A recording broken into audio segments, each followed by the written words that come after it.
मेरे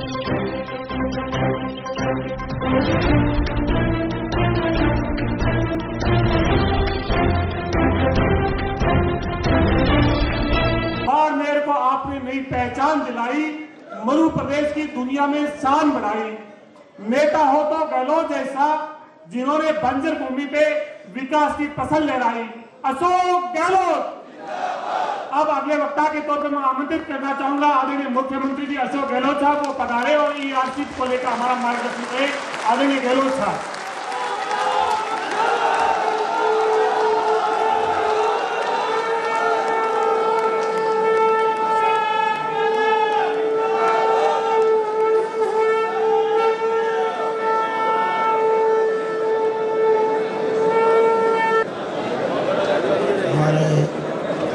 प्रदेश कांग्रेस के अध्यक्ष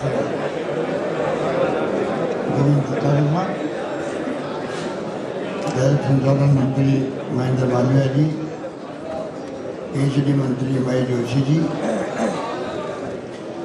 राज्य मंत्री नवनी पाटिल जी,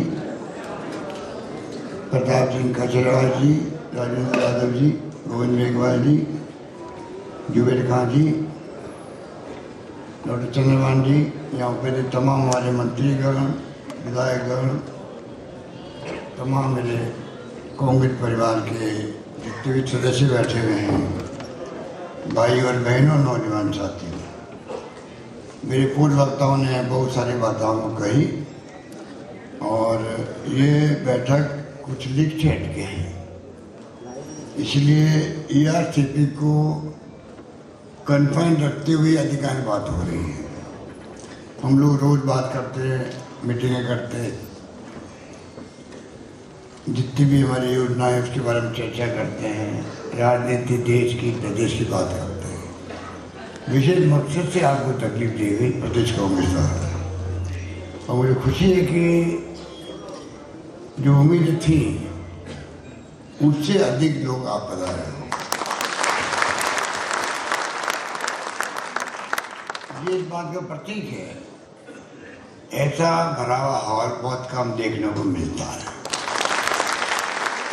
जो हमारे बीच में गैलरी है वहाँ भी लोग बैठे हुए हैं और इच्छा से बैठे हुए हैं। एक तो जबरदस्ती बैठना पड़ता कई बार, जगह नहीं है, जगह नहीं। आप लोग बैठे हुए कई जगह मिले और बैठ जाओ, हमें सुनना है बात।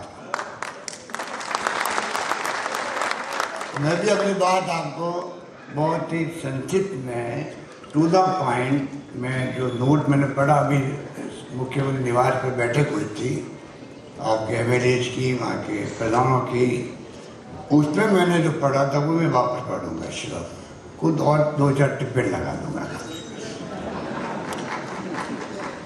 राजस्थान की जो ये बहुत शानदार महत्वाकांक्षी योजना है, पूरी राजस्थान नहर परियोजना, राजस्थान राज्य की महत्वाकांक्षी परियोजना है। केंद्र सरकार के उपक्रम वेबकोष, बहुत ही क्रेडिबल एजेंसी है देश की, लिमिटेड द्वारा 2017 के अंदर, मैं ये बात इसलिए बोल रहा हूँ जैसे कि आप लोग योद्धा के रूप में बैठे हो, आपको जाके वहाँ पब्लिक में, गांव-गांव में, घर-घर में बात पहुँचानी है। जो प्रदेश कांग्रेस ने पैम्फलेट छपाया है वो आपको मिलेगा, उसको आपको देना भी है। और अभी 2 तारीख घोषणा करेंगे हस्ताक्षर अभियान की। हम आम जनता को जोड़ना चाहेंगे जिससे कि प्रधानमंत्री की जरूरत पड़े, प्रधानमंत्री की दबाव पड़े और उनको राष्ट्रीय परियोजना घोषित करनी पड़े, ये हम चाहते हैं। उसको हमें कामयाबी मिले, इसलिए ये आप अगर थोड़ा समझ लेंगे बात को तो फिर आपको आसानी होगी आगे काम करने। तो ये जो 37,200 करोड़ की योजना बनी थी 2017 के अंदर और वसुंधरा के वक्त बनी थी योजना, तब भी आप ये तो मानेंगे हमारी सरकार बदलती है तो हमारी तमाम योजनाओं को वसुंधरा जी बंद कर देती है। और हम सरकार में आते हैं, जैसे हमारी सरकार चली गई तो रिफाइनरी रोक दी गई। जो आप यहाँ बैठे हुए उसी ढंग से हमने मदन प्रजापत, हरीश चौधरी जी और सब लोग गए वहाँ पर पचपदरा। हमने वहाँ पर मीटिंग करी, पद यात्रा ही कर रही वहाँ के MLA से। आखिर में प्रधानमंत्री जी को कुछ रिफाइनरी जो बंद कर दी गई थी, उस योजना को 40,000 करोड़ योजना थी, बंद कर दी 4 साल, वापस मजबूरी में शुरू करवाई। हमने पूरी ताकत लगाई। वही मुझे याद आ रहा है दृश्य, और उनको करनी पड़ी मजबूर होकर घोषणा। पुनः आना पड़ा प्रधानमंत्री जी को, जबकि उस योजना का शिलान्यास सोनिया गांधी जी ने, मिस्टर वीरप्पा मोदी थे केंद्रीय मंत्री, उन्होंने कर चुके थे। वापस प्रधानमंत्री जी को बुला लिया लोगों ने, बीजेपी के लोगों ने शिलान्यास के लिए। तो मैंने क्या ऑब्जेक्शन, मैंने कहा भाई कि जो एक बार मंत्र पढ़ लिए गए और शिलान्यास हो गया, ये दूसरी बार का रिवाज कैसे ले आएगा? तो PMO के अंदर, प्रधानमंत्री कार्यालय के अंदर वापस वो कार्ड वार्ड नए छपाए गए, और जितने होर्डिंग लगे थे नहीं लगे। जोधपुर के अंदर भी, पचपदरा में प्रधानमंत्री जी कार्य शुभारंभ के अवसर में आ रहे हैं। तो आप सोच सकते हो वो लोग इस सोच के लोग हैं, क्यों 4 साल बंद की। आज वो योजना जो 40,000 करोड़ की थी, अगर बंद नहीं करते तो 5,000 करोड़ बढ़ जाते। आज वो योजना 40,000 के बजाय 70,000 करोड़ की योजना बन गई है। बताइए आप। और अगर ERCP भी अगर राष्ट्रीय परियोजना घोषित नहीं करी, आज तो 37,200 करोड़ की योजना है। पता नहीं 60,000, 70,000, 80,000 करोड़ कहाँ पहुंचेगी योजना। समय किसी का इंतजार नहीं करता है। आपके हाथ में कलम आई है, चाहे केंद्र में हो चाहे राज्य में हो, किसी पार्टी की सरकार हो, बदलते रहते डेमोक्रेसी के अंदर। काम क्यों रुके पब्लिक का? ये भावना होनी चाहिए। क्या कारण है कि ये योजना घोषित नहीं कर रहे हैं? इन्हीं का एडवाइजर, मैं एक बात इसलिए कहना चाहता हूँ कि ये एक प्रकार से आपके दिलो दिमाग बैठ जानी चाहिए बात। ये कोई राजनीति नहीं है। मैं फिर कहना चाहूँगा प्रधानमंत्री जी से, केंद्रीय मंत्री जी से, हमारी कोई इसमें राजनीति नहीं है। हम चाहते हैं कि ये योजना 13 जिलों के फ्यूचर की योजना, सिंचाई की, पीने के पानी की तरस से लोग। अब दौसा के अंदर अफवाह करा दी, आपकी तो योजना बंद कर दी, जबकि सबसे टॉप प्रायोरिटी पे ईश्वरदा बांध पानी वहीं पहुंचेगा, दौसा के अंदर पहुंचेगा, और गंगापुर में पहुंचेगा, आपके माधोपुर में पहुंचेगा। तो ये लोग झूठ फैलाते रहते हैं। आप देखिए श्री राम वेदेरे, नाम भी श्री राम के नाम से उसका नाम, श्री राम वेदेरे, ये उस वक्त में राजस्थान रिवर बेसिन अथॉरिटी जो वसुंधरा जी ने बनाई थी, उसके चेयरमैन थे राजस्थान के। उस व्यक्ति का नाम है श्री राम वेदेरे। आज वही व्यक्ति केंद्र सरकार में माननीय मंत्री, जल संसाधन मंत्री जो हैं, इनके ऑफिस के अंदर वो एडवाइजर उनका बना बैठा है। आप सोचिएगा। और योजना DPR जो बनाई है, उसी श्री राम वेदेरे ने बनाई है।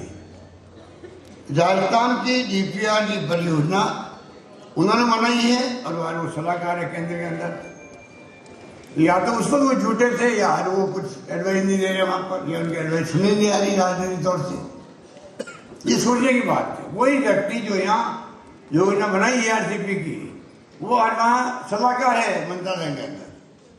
किस पूछ के बात करते हैं, समझ के पढ़ रहे हैं।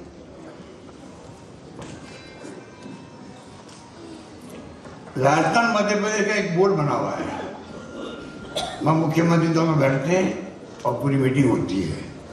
2005 के अंदर मीटिंग हुई, और जो फैसले हुए उसके आधार पर योजना बनी है ERCP की।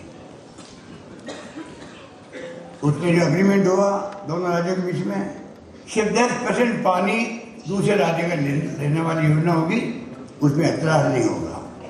खाली हमारा डूब क्षेत्र नहीं आना चाहिए। डूब क्षेत्र का मतलब है, अगर डूब क्षेत्र आता है बांध बनाते वक्त में, तो लोगों को फिर शिफ्ट करना पड़ता है, मुआवजा देना पड़ता है, तकलीफ बहुत होती है। ये शर्त थी, उसके आधार पर योजना बनी। फिर क्या दिक्कत है लोगों को? मध्य प्रदेश ने क्या किया, अभी वो दादाजी बोल रहे थे, 2 बांध बना लिए वहां पे। तो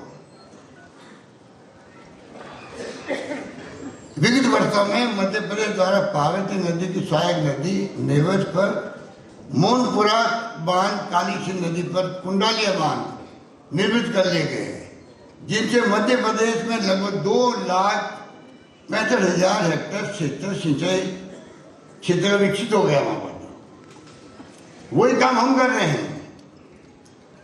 और उन्होंने हमसे तो है एनओसी ली, बाद में ली, बनाने के बाद में ली, और हमने एनओसी दे दी 17 के अंदर। अब मैं पूछना चाहता हूं, जब हमारी बारी आई बांध बनाने की तो तकलीफ क्या हो रही मध्य प्रदेश को, और तकलीफ हो रही है वहां बीजेपी की गवर्नमेंट है। क्या मंत्री जी की, प्रधानमंत्री की ड्यूटी नहीं कुछ तकलीफ को दूर करेगा? तकलीफ है तो उन्होंने बांध बना लिए, 2,65,000 हेक्टेयर में सिंचाई होने लग गई। हमारे यहाँ 2 लाख हेक्टेयर में सिंचाई होगी, बाकी पानी के पीने का पानी कम आएगा। कोई समझ के परे हैं। और ये योजना भी जो डीपीआर बनी है वो भी केंद्रीय जल आयोग है, सेंट्रल वाटर कमीशन, उसके 2010 की गाइडलाइन के आधार पर बनी। एक बार और मैं निवेदन करूंगा आपको, ये चंबल नदी बहती है, ये धौलपुर से आगे निकल जाती है मध्य प्रदेश में। तो केंद्रीय जल आयोग जो है भारत सरकार का, वहां उसने गेज लगा रखे हैं नापने के लिए पानी कितना जाता है चंबल से बाहर। मतलब मध्य प्रदेश से आता है, राजस्थान में घूमता हुआ मध्य प्रदेश कोटा होता, बारा कोटा होता हुआ, माधोपुर होता हुआ, धौलपुर होता हुआ वहां निकलता है। अब आप आश्चर्य होगा, केंद्रीय जल आयोग ने 36 साल के आंकड़े वहां लिए कि 36 साल में कितना पानी निकलता है जो वेस्ट होता है। वो जाता यमुना में, फिर जाता गंगा में, फिर जाता समुद्र में। तो आप सोचिएगा 36 साल के आंकड़े बताते हैं औसत 19,000 मिलियन क्यूसेक मीटर पानी निकलता है। और जो 75% की बात की जाती है निर्भरता की, तो 11,200 मिलियन क्यूसेक मीटर पानी प्रतिवर्ष यमुना नदी के माध्यम से समुद्र में व्यर्थ बह जाता है। जबकि अपनी जो योजना ERCP की है, इसमें सिर्फ 3,500 क्यूसेक पानी चाहिए हम लोगों को। आप बताइए, 3,500 मिलियन क्यूसेक मीटर पानी उपयोग आएगा इसके ERCP में, और बह के जाता है 11,200 मिलियन क्यूसेक मीटर पानी, बाकी बह जाता है। तब भी तकलीफ हो रही है लोगों को।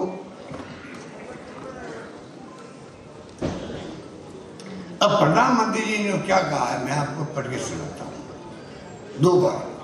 और ये वर्बेटम है। वर्बेटम का मतलब होता है एक एक शब्द जो बोले हैं वो उसी रूप में लिखे हुए हैं, जो अभी आपको बताएंगे PCC की तरफ से वीडियो 4-5 मिनट का, उसमें वो आएगा वापिस।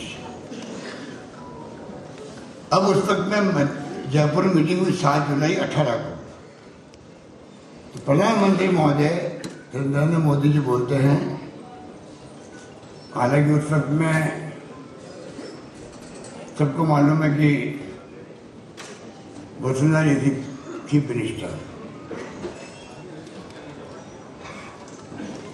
मोदी तुमसे वैर नहीं, वसुंधरा तेरी खैर नहीं, ये नारे लगते थे। और नारे किसे लगवाए?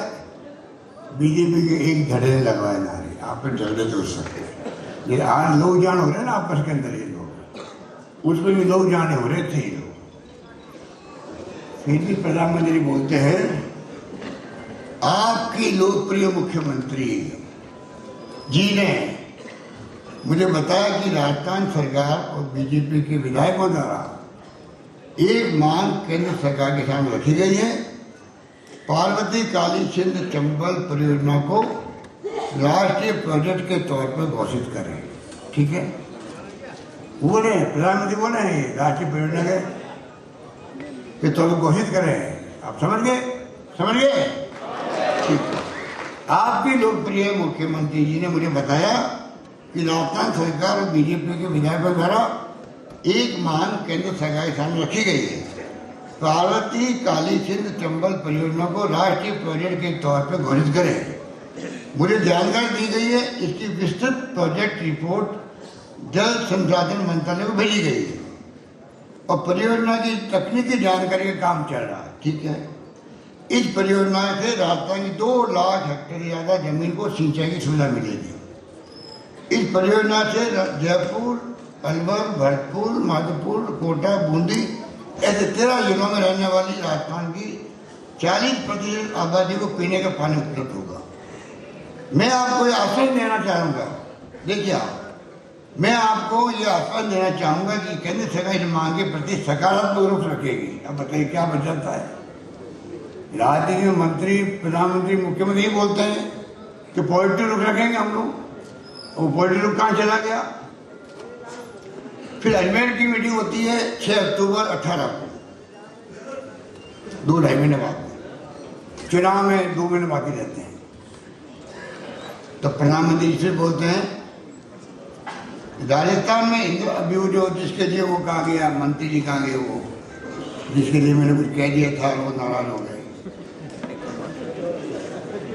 अब वो रामदास जाट ने ठीक कहा कि निकम्मा का मतलब क्या होता है, परिभाषा बताई उन्होंने, तो नहीं होता गया। पड़ोस में जब कोई झगड़ा करते हैं, बच्चे झगड़ते आपस के अंदर, तो एक पड़ोसी जाता है दूसरे पड़ोसी घर में, तुम्हारा बच्चे नहीं कर दिया, वो कर दिया, बोला तो बड़ा निकम्मा है, नाकारा है, अभी बुला के मैं डांटता हूँ। ये तो कहते हैं, ये तो कहावतें होती है, ये निकम्मा है, अभी डांटता हूँ अपने बच्चे को, अपने बच्चे के लिए कहता हूँ। वही बात मैं कहता हूँ कई बार, ये निकम्मा है, नाकारा है। इसका मतलब ही होता है भाई ये बच्चा है, ये इतनी गलती कर दी होगी, मैं इसको डांटता हूँ। अभी कई बार प्रेम से भी कहा जाता है, अब मैं प्रेम से कहूँ तो बुरा मानते कई लोग, उसका मैं क्या करूँ?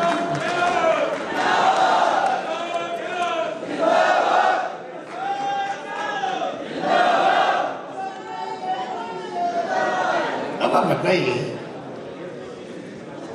प्रधानमंत्री जी बोलते हैं अजमेर में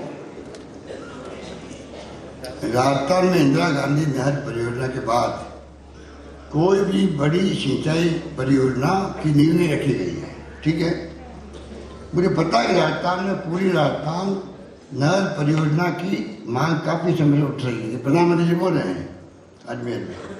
जब मैं जुलाई में जयपुर आया था, ये सब बातें गणेश शेखावत साहब बैठे थे वहां पर मीटिंग में, उस मीटिंग में थे, और बाद में उन्होंने भी, मैं पढ़ के सुनाऊंगा उन्होंने क्या कहा महेश जी को। जब मैं जुलाई में जयपुर में आया था, तब भी मैंने इसका जिक्र किया था। मोदी जी कहते हैं भारत सरकार द्वारा बहुत गंभीरता के साथ इस योजना का तकनीकी अध्ययन कराया जा रहा है। ठीक है साहब, इस प्रोजेक्ट से जुड़े सारे पहलुओं का लेखा जोखा करने के बाद पूरी संवेदनशीलता के साथ हम इस पर फैसला लेंगे। ऊपर तो का सकारात्मक का संवेदनशीलता से फैसला लेंगे और चंबल बेसिन नदियों पर आधारित इस परियोजना से राजस्थान की 2 लाख हेक्टेयर से ज्यादा जमीन को सिंचाई की सुविधा मिलेगी। इस परियोजना से जयपुर, अजमेर, करौली, माधोपुर, दौसा, कोटा, बारा, झालावाड़, बूंदी ऐसे 13 जिलों में रहने वाले 40% जनता को मीटर पानी मिलेगा। ये बोले थे प्रधानमंत्री जी।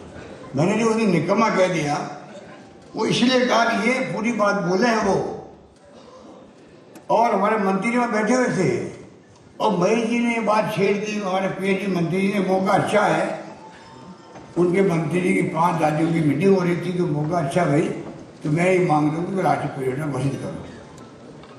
इसमें बुरा क्या था, ये तो मौके की बात होती है। वो कह रहे हैं बैठे बैठे, अभी आपको शायद फिल्म में आएगा, वो बोल रहे हैं महेश जी एक बार रिकॉर्ड को आप चेक कर लेना, मैं दुरुस्त कर दूं। आपके पास नहीं हो तो दोनों का वीडियो मैं दे देता हूं, जो मैंने पढ़ के सुना भी आप दोनों, उन वीडियो दे दूंगा। वो कह रहे ठीक है, not a single word was uttered. Hindi में अर्थ होता है एक भी शब्द नहीं बोला गया। जिस मीटिंग को आप मेंशन कर रहे हो, अजमेर की मीटिंग को और जयपुर की मीटिंग को, अजमेर की मीटिंग में एक शब्द भी नहीं बोला गया था। अगर एक शब्द भी नहीं कहा गया था। जयपुर मीटिंग में उन्होंने कहा था कि एक प्रस्ताव पास हुआ बरिष्ठता के चाहिए। हम पॉलिटिकल, अब वो आगे बोल रहे हैं, हम पॉलिटिकल कुछ भी बात करें, पर कम से कम हमें पीछे एक बार देखकर सुनिश्चित कर लेना चाहिए। कम से कम हम पॉलिटिकल बात कुछ भी करें, पर कम से कम हमें पीछे एक बार देखकर सुनिश्चित कर बोलना चाहिए। मतलब इनको वो दे रहे हैं कि आप सुनिश्चित के फिर बोलो। आप चाहेंगे तो मैं दोनों रिकॉर्ड आपको उपलब्ध करा दूंगा। दोनों रिकॉर्ड जो वीडियो है उसको मैं या रिकॉर्ड पर इतने लोगों के सामने दावे से कहता हूँ, उसको मैं यहाँ रिकॉर्ड इतने लोगों के सामने दावे से कहता हूँ। यदि अजमेर की मीटिंग में एक भी शब्द बोला होगा तो दावे से कहता हूँ कि या तो मैं राजनीति छोड़ दूंगा या आप और आपके चीफ मिनिस्टर छोड़ दें। अब बता दीजिए आप। 2 महीने पढ़ के सुना है आपको प्रधानमंत्री जी की वीडियो, और ये बोल रहे हैं कि वहां कुछ हुआ ही नहीं, तो फिर मैं इनको क्या कहता हूं?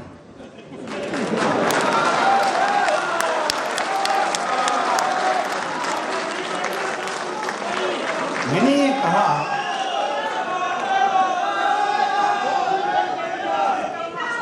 आगे वो कहते हैं इस तरह की बात कहने का ना तो मंच है और ना ही उस विषय पर अभी चर्चा चल रही है। मगर अगर उसमें ARCP पर उन्होंने कहा हो कि हम जो हैं इसको नेशनल प्रोजेक्ट डिक्लेयर करेंगे तो आप उस पर चर्चा करें।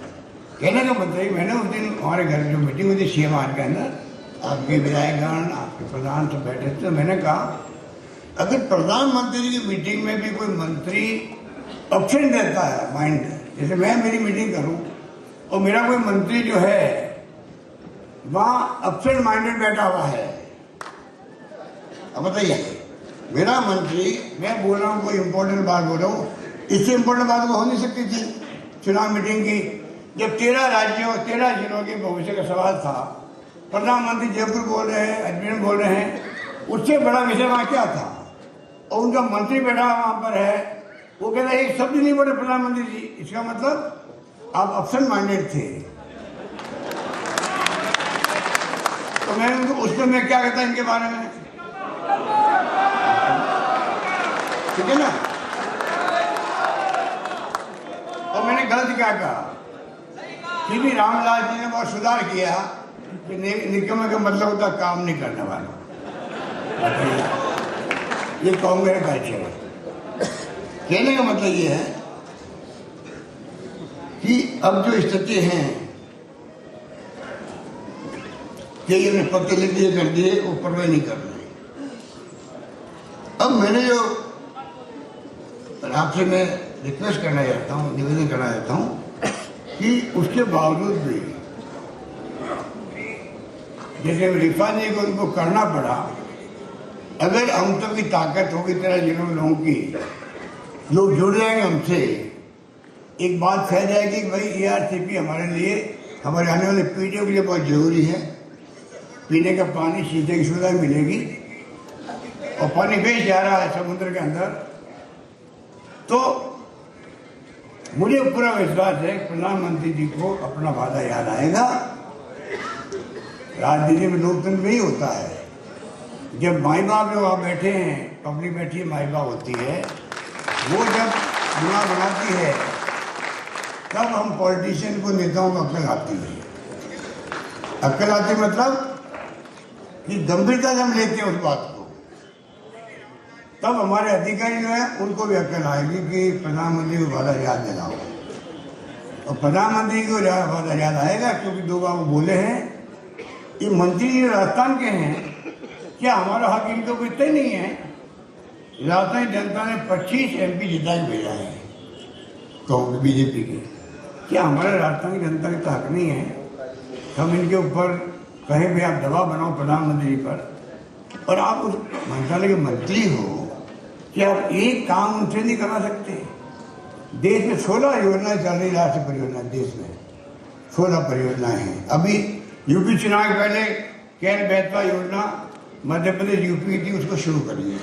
तो क्या हमारी एक ARCP योजना कि मंत्री जाके बैठ जाए प्रधानमंत्री में कि मैं राजस्थान का हूँ, 25 MP जीत के आए हम लोग क्या कहेंगे, हमें साफ कर देंगे वहाँ पे जनता, तो क्या प्रधानमंत्री की बात ही मानेंगे? अब बताइए, या तो आप कहते नहीं है, लापरवाह है। 25 MP जो है ना, आप देखते हुए पहले तो करते नहीं राजस्थान की कोई वहाँ, ये स्थिति है। वो इसका तरीका यही है लोकतंत्र में, जो आज आप बैठे हो ये तरीका है। आप जब जाएंगे जिलों में, गांव में, तब जाकर गांव बात फैलेगी, उनको समझ में आएगी चुनाव आने 1.5 साल के बाद में पता नहीं जनता का मूड क्या होगा। तब जाके आपकी परियोजना राष्ट्रीय परियोजना घोषित होगी, तो फिर ये 10-12 साल में ही बन सकती है, जल्दी बन सकती है, क्योंकि इतनी बड़ी योजना ये है। आज 40,000 करोड़ की, लगभग 37,000 करोड़ की योजना बताई जा रही है, कितनी आगे बढ़ी कोई नहीं कह सकता। तब भी मैं कहना चाहूँगा, इसको जितने हम जोर लगाएंगे वो ERCP के 13 जिलों के लिए उसके हित में होगा, वहाँ की जनता के हित में होगा, आने वाली पीढ़ियों के हित में होगा। अब मैं जो कहना चाहता हूँ, उसके बावजूद भी देखिए सीमित साधन हमारे पास में, कोरोना आ गया और उसमें तकलीफ आई है, तब भी मैंने योजना के महत्व को देखते हुए मैंने 9,600 करोड़ रुपये रखे हैं 22-23 के बजट में। 22-23 के बजट में रखे मैंने 9,600 करोड़ रुपये। आप बताइए, अगर हमारे सीमित साधन हम आगे बढ़ेंगे तो और टाइम लगेगा, और इसकी इन्फ्लेशन होगा, इसकी लागत बढ़ जाएगी। क्या भारत सरकार को चिंता नहीं होनी चाहिए कि राज्यों के पास इतने साधन हैं क्या देश के अंदर? ये फेडरल गवर्नमेंट होती है राज्यों की और केंद्र मिला करके, ये कोई हम भीख नहीं मांग रहे उनसे, ये हमारा हक मांग रहे हैं। क्या एक भी योजना राजस्थान की नहीं है, राष्ट्रीय परियोजना, क्या हमारा हक नहीं है कि एक योजना राजस्थान की भी आप घोषित करो?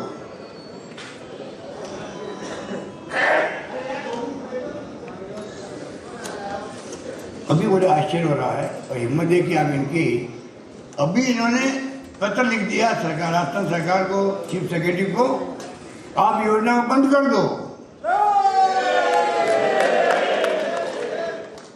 आप बंद कर दीजिए इसको, योजना को, जब तक हम नहीं किया आपको, जब तक आप 2 राज्यों में निपटारा नहीं हो।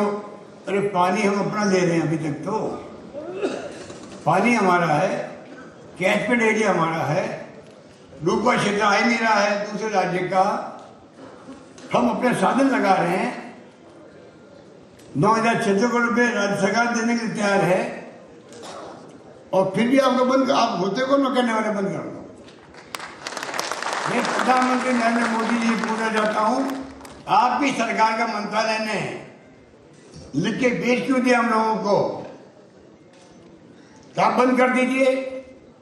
पानी सब्जेक्ट होता है, राज्यों का होता है, केंद्र का विषय नहीं। आपने कहते बंद कर दीजिए, और मैं आप सबके सामने कहना चाहूंगा, मैं इसको बंद नहीं करने वाला हूं किसी कीमत पर।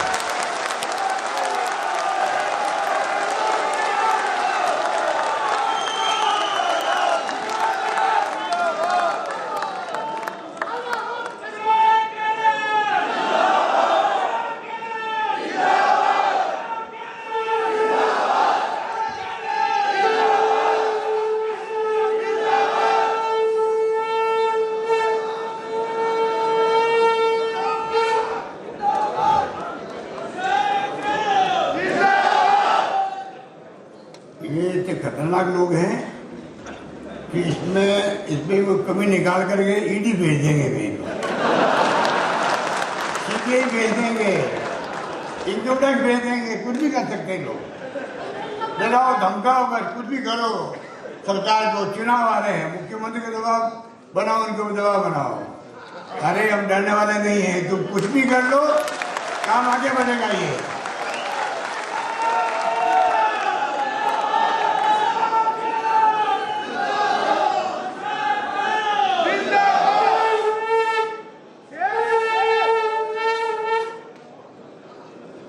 अब मैं कहना चाहूंगा असेंबली मैंने कहा था, गुलाब चंद कटारिया जी को कहा था, मुझे याद है क्योंकि ये बातें मैंने कही, तो इसको मैंने कहा था, मैंने गोविंद से पूछा था, तो मैंने कहा था कि हम सब चलते हैं, दिल्ली चलते हैं और प्रधानमंत्री जी मिलते हैं पक्ष विपक्ष, इसमें क्या बुरा है, चलिए हमारे साथ में, अगर आपका मन साफ है चलिए। आपकी कतने में गले में अंतर है। अब 7 दिन के बाद में जा रहे हो कन्या लाने के यहाँ, बेचारे के यहाँ, जो मतलब मर गया वहाँ पर, इतनी निर्मम हत्या हुई है। मैंने जोधपुर से फोन किया, फोन गुलाब चंद कटारिया मेरे पास में आया, मैं प्लेन में बैठा हुआ था, मैंने बात करी उतरते ही कि भाई बहुत गंभीर घटना हो, जघन्य अपराध है ये। मैंने मेरे प्रोग्राम सारे कैंसिल करके मैं जयपुर आया हूँ और मैं आपको रोक रहा हूँ कि मैंने कहा आपके इनके अध्यक्ष जी को कहा, मैंने कल भाई मैंने अध्यक्ष जी को कि पुणे जी को आप ऑल पार्टी मीटिंग में आए कि मैं तो जा रहा हूँ हैदराबाद जा रहा हूँ। तो मैंने कहा नहीं आप रुकिए, ऑल पार्टी मीटिंग में आइए, तो उन्होंने कहा नहीं मैं किसी को भेज दूंगा। हमने माइंड नहीं किया। पर अब आप बताइए कि जिस रूप में गए हैं हम आप पर जा रहे हैं, कल जा रहे हैं, वसुंधरा जी भी, शेखावत जी भी, पूनिया जी, पता नहीं कौन कौन जा रहे हैं, 7 दिन के बाद जा रहे हैं। आप क्या इतना जघन्य कहां ऐसा हुआ, जो सुनते ही आंखों में आंसू आए थे, रात को लोगों को नींद नहीं आई होगी, पूरा देश हिल गया जिससे, और उनका हमने दोनों पकड़ भी लिया, अरेस्ट कर लिया, कार्रवाई कर ली, जो कुछ करना था हमने कभी नहीं रख रहे हैं, अभी भी कभी नहीं रख रहे हैं। आप बताइए कि आप उसके बाद में जनता को भड़का रहे हो, जगह जगह पे आप आंदोलन करवा रहे हो, आपकी जो योजनाएं थी वो तुमने विफल कर दी, आप कुछ नहीं कर पाए। जनता समझ गई राजस्थान की कि जो ऐसे मौके पर सरकार कर सकती है, मुख्यमंत्री सब प्रोग्राम छोड़ के आ सकता है जोधपुर से। मैं खुद चला गया नेक्स्ट डे वहां उनके घर पे, मुझे पता है कि ऐसे वक्त में क्या बीती थी परिवार वालों पर जो विपक्ष की भूमिका देश के अंदर चल रही है, जो सत्ता में देश के अंदर, मैं अभी क्योंकि इसी सब्जेक्ट में काम रहना ज़्यादा नहीं कहना चाहूँगा, बहुत हालात गंभीर है देश में, तनाव है, नहीं होना चाहिए। प्रधानमंत्री जी ने इतनी मांग करे, खाली सिर की मांग करे, बार बार करे, 16 पार्टी ने मांग करी उनसे कि भाई आप एक अपील कर दीजिए शांति की देश के अंदर। आज मुख्यमंत्री को कहता असर पड़ता, मैंने अपील निकाली, अखबारों के अंदर में पड़ी होगी, असर पड़ा उसका, भाई आप मुख्यमंत्री कुछ कह रहे हैं हम लोग। प्रधानमंत्री अपील निकाले, बोले फर्क नहीं पड़ेगा क्या कि प्रधानमंत्री अपील करें भैया कि देखिए शांति, भाईचारा, प्यार मोहब्बत से रहो और मैं किसी कीमत पर हिंसा को बर्दाश्त नहीं करूंगा। और राज्य को मैंने यही कहा है, मुख्यमंत्री को मैंने कहा है, ये बोलने में प्रधानमंत्री की क्या दिक्कत है? एक शब्द नहीं बोल रहे हैं, एक शब्द नहीं बोल रहे हैं, परिवारवाद की बात करते हैं। अभी हैदराबाद में मीटिंग में परसों प्रधानमंत्री जी ने यही सब बोलते रहे, अरे वहां से बोल देते आप ये कार्यकारिणी प्रस्ताव पास कर देते। मैंने ये भी कहा जब लीचिंग हुई थी एक बार गाय को लेके, तब प्रधानमंत्री ने कहा था एंटी सोशल एलिमेंट है, लोगों ने वेलकम किया, उसका स्वागत किया और रुका वो बात, उसके बाद में रुकी भी है बातें वो। तो क्या प्रधानमंत्री जी को शांति की अपील करने में तकलीफ क्या, बता दीजिए आप। कितने पत्रकारों को जेल में डाल रहे हैं, कितने लेखकों को जेल में डाल रहे हैं, एक मजाक बना रखी है। ईडी, इनकम टैक्स, सीबीआई की अलग धमकी मिली रही। आप देख लो महाराष्ट्र में क्या हुआ है, कर्नाटका में, फिर आपका मध्य प्रदेश में, फिर आपका राजस्थान में, फिर आपका महाराष्ट्र के अंदर। अब पता नहीं अगली बारी किसकी है, समझ लो। ये जो है कई राज्यों के बाकी अभी ये इनका लोकतंत्र है, ये लोकतंत्र के हत्यारे हैं, संविधान की धज्जियां उड़ा रहे हैं, ये भी आपको समझना पड़ेगा। इसलिए मैं खाली आपको इतने कहना चाहूंगा किसानों ने कहा दुगनी कर देंगे और ये किसानों का अन्याय कर रहे हैं। सिंचाई, एक दिन मंत्री ने कह दिया प्रेस के अंदर कि सिंचाई की योजना नहीं चलेगी। सिंचाई योजना नहीं चलेगी क्या चलेगा? सिंचाई से तो सब कुछ होता है। इसलिए हमने तो काली तीर की परियोजना 800 करोड़ की है धौलपुर की, उसको हमने रामसागर डैम में डालना, पानी डालने के लिए धौलपुर डिस्ट्रिक्ट में पूरा फायदा मिलेगा। जब बस चलता सरकार का, हम चाहते हैं कि पूरी राजस्थान के जिलों में, चाहे करौली हो, धौलपुर हो, माधोपुर हो, बरपुर हो, दौसा हो, जो भी है, अलवर हो, सब जिलों में हम लोग लगे हुए हैं। किस प्रकार से 12 में, झालावाड़ में, कोटा में, बूंदी में आगे बढ़े, टोंक के अंदर, जयपुर में, अजमेर में पीने के पानी की समस्या नहीं रहे और इनको चिंता ही नहीं है। अभी अजय मागरी ठीक बोल रहे थे, आज राजस्थान देश का सबसे बड़ा राज्य है देश के अंदर। जब से वो छत्तीसगढ़ अलग बन गया तब से 10% भूभाग के देश का राजस्थान है। पानी 1.something% पानी है राजस्थान में। रेगिस्तान के इलाके अलग, हमारे यहाँ लोग ढाणियों में अलग रहते हैं। जल जीवन मिशन आ गया, हमने मांग की जल जीवन मिशन राजस्थान जैसे प्रदेश के लिए 24 तक पूरा नहीं हो सकता है, इतनी दूरी गाँव की है। यूपी नहीं, एक गांव खत्म हो दूसरा गांव शुरू हो गया, वो नहीं यहाँ पर। एक गांव दूसरे गांव के बीच दूरी पक्षी राजस्थान और ज्यादा है, टाइम लगेगा। यूक्रेन का युद्ध हो गया, उसका असर पड़ गया है, ठेकेदार भाग रहे हैं, काम नहीं कर रहे हैं, इतनी महंगाई हो गई है। तमाम बातों को सोचना ही भारत सरकार को, तो फुर्सत कहाँ है उनको, तो ध्रुवीकरण करने की फुर्सत है। इसलिए मैं आपको आह्वान करना चाहूँगा, जो प्रदेश कांग्रेस अध्यक्ष की अपनी बात कहेंगे, जो इंस्ट्रक्शन आपको दें, कृपा करके जो आपने उत्साह दिखाया है उसके लिए आप साधुवाद के पात्र हैं, भलाई के पात्र हैं। ये मीटिंग वो है जब आने वाले वक्त में अंदर आप कह सको कि 20 साल बाद में भी, 25 साल बाद में भी, कि हम उस मीटिंग में गए थे जहाँ पर ERCP की बात की गई। उस मीटिंग में हम लोग गए थे, ये इतिहास बनाने वाली मीटिंग है, ये मामूली मीटिंग नहीं है। इसलिए मैं आपका आह्वान करूंगा कि आप कृपा करके इसको एक संकल्प लेके जाए, यहाँ से लगातार दबाव बनाए रखेंगे सरकार पर। अंत में घोषणा करना चाहूंगा, एक सुनिए आप, भाई बैठ जाओ। अगर भारत सरकार ने राष्ट्रीय परियोजना घोषित नहीं की, तब भी योजना पूरी राजस्थान सरकार पूरी करेगी, रुकेगी नहीं। मैं कहना चाहता हूँ। धन्यवाद, जय हिंद, धन्यवाद। क्या वो इस योजना को नहीं बना पाते, बना सकते हैं।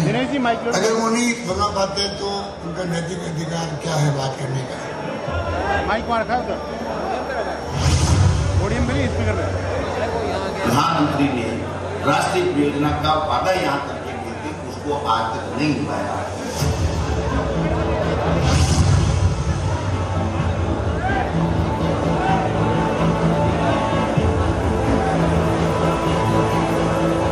चंबल बेसिन की नदियों पर आधारित इस परियोजना से राजस्थान की 2 लाख हेक्टेयर से ज्यादा जमीन को सिंचाई की सुविधा मिलेगी। इतना ही नहीं, इस परियोजना से अजमेर, जयपुर, दौसा, करौली, सवाई माधोपुर, झालावाड़, बांरा, कोटा, बूंदी, टोंक, अलवर, भरतपुर और धौलपुर यानी 13 जिलों में रहने वाली राजस्थान की 40% जनता को पीने का मीठा पानी भी मिलेगा।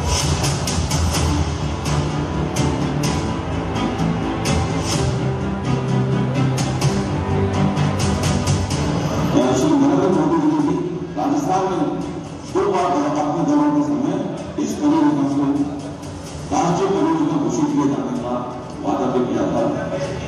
एक बार रिकॉर्ड को आप चीफ मिनिस्टर को दुरुस्त कर दो और एक बार नहीं हो तो वीडियो दोनों का मैं देख देता हूँ। Not a single word was uttered.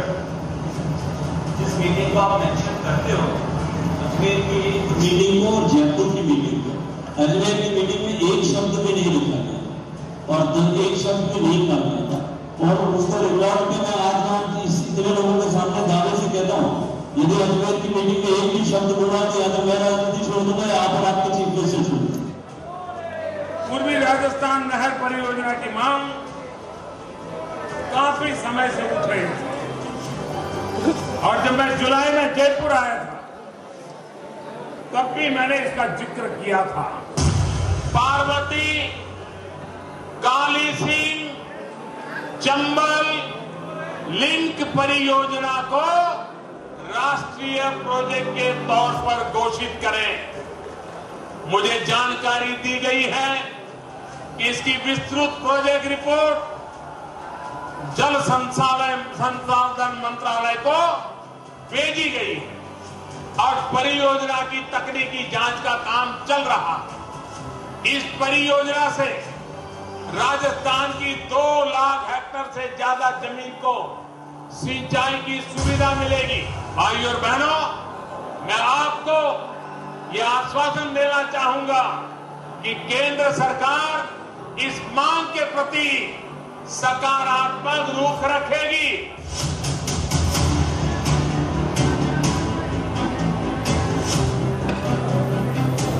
तो ये समझिए पड़ेगा जल संसाधन मंत्री खुद ही जो राजस्थान के हैं, हम तो उम्मीद करते हैं अगर मतभेद भी होते हैं आपस के अंदर तब भी वो व्यक्ति फिर हमारी गवर्नमेंट अप्रोच है नहीं 13 जिलों का मामला है, 13 जिलों का 13 जिले वाले को साफ कर देंगे इस बार। इतना आक्रोश है वहां पर सोशल मीडिया में, हर परिवार में वहां आक्रोश है क्योंकि पानी पानी होता पीने के लिए, सिंचाई के लिए। बल्कि इस बार मैंने 9,000 करोड़ रुपए स्टेट फंडिंग में रखा है।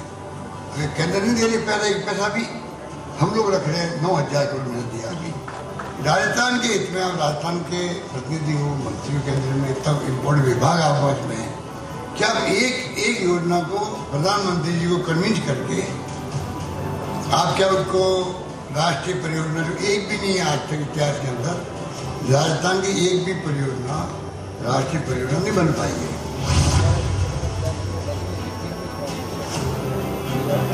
आज जो ERCP का आपने वादा किया था राष्ट्रीय परियोजना बनाने का, आपका यहाँ का जल संसाधन मंत्री और केंद्र के जो देश के प्रधानमंत्री ने राष्ट्रीय परियोजना का वादा यहाँ करके गए थे उसको आज तक नहीं निभाया।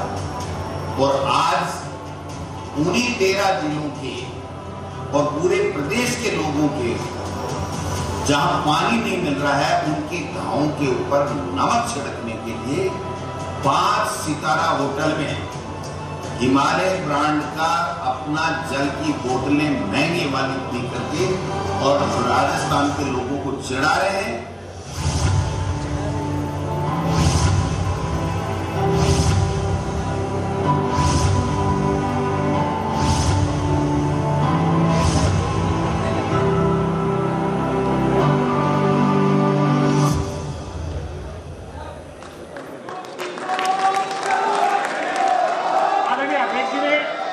आदरणीय अध्यक्ष जी ने एक बहुत ही अच्छी बात कही। मैं एक नारा दूंगा, बीजेपी एक धोखा है, आप कहोगे धक्का मारो मौका है। भाजपा एक धोखा है, भाजपा एक धोखा है, भाजपा एक धोखा है। हम लड़ेंगे तब तक कांग्रेस पार्टी जिंदाबाद, कांग्रेस पार्टी जिंदाबाद, सोनिया गांधी जिंदाबाद, अजय माकन जिंदाबाद, सोनिया गांधी जिंदाबाद, रोहित चौटाला जिंदाबाद।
आगे से बैठ जाओ।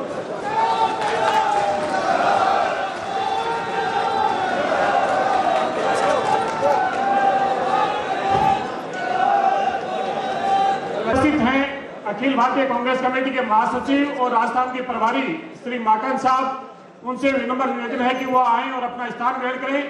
हमारे बीच में उपस्थित हैं राजस्थान सरकार के लोकप्रिय मुख्यमंत्री श्री अशोक जी गहलोत साहब, उनकी जोरदार तालियों गिड़गिड़ाहट के साथ में उनका अभिनंदन करें, स्वागत करें।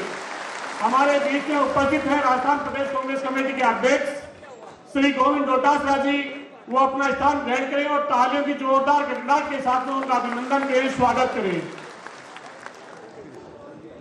कार्यक्रम का विधिवत शुभारंभ करने पधारे और वंदे मातरम गीत से कार्यक्रम का विधिवत शुभारंभ करें सेवा दल की टीम, सेवा दल के साथी।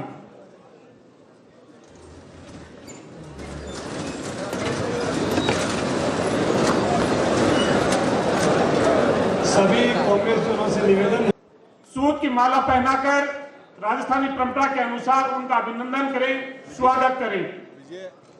आदरणीय डोटासरा साहब से निवेदन करूंगा कि वो माकन साहब का सूत की माला पहना के स्वागत करें, अभिनंदन करें।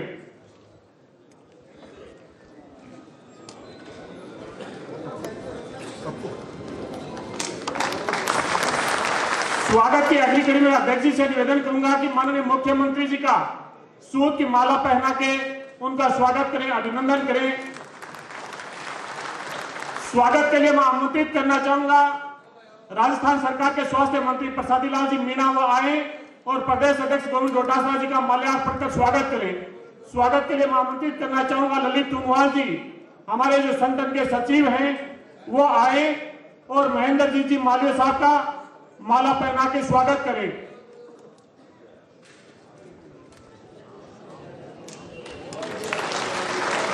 स्वागत के लिए मैं आमंत्रित करना चाहूंगा श्री राम सिंह जी कसवा साहब को कि वो आए और डॉक्टर चंद्रभान जी का माल्यार्पण कर स्वागत करें।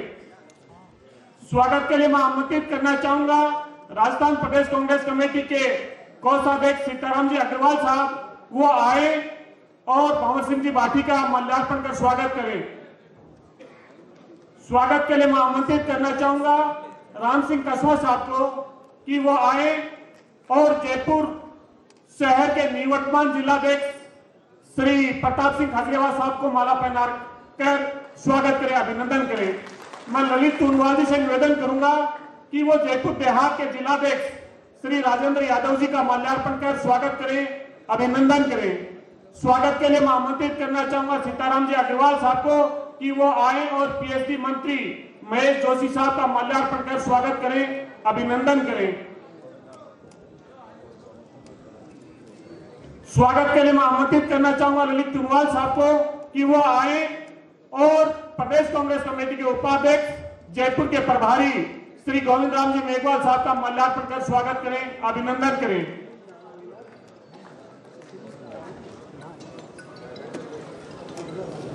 स्वागत की श्रृंखला के बाद में पूर्वी राजस्थान नहर परियोजना को लेकर राजस्थान प्रदेश कांग्रेस कमेटी द्वारा आयोजित इस कार्यक्रम में शिरकत करने पधारे तमाम कांग्रेस के प्रतिनिधि, तमाम जो लोग इस ऑडिटोरियम में उपस्थित हैं, उनसे निवेदन करना चाहूंगा कि वो अपने मोबाइल को साइलेंट मोड पे कर लें। हमारे जो मंच पे आसीन जो वरिष्ठ नेता हैं, हमें उनका मार्गदर्शन लेके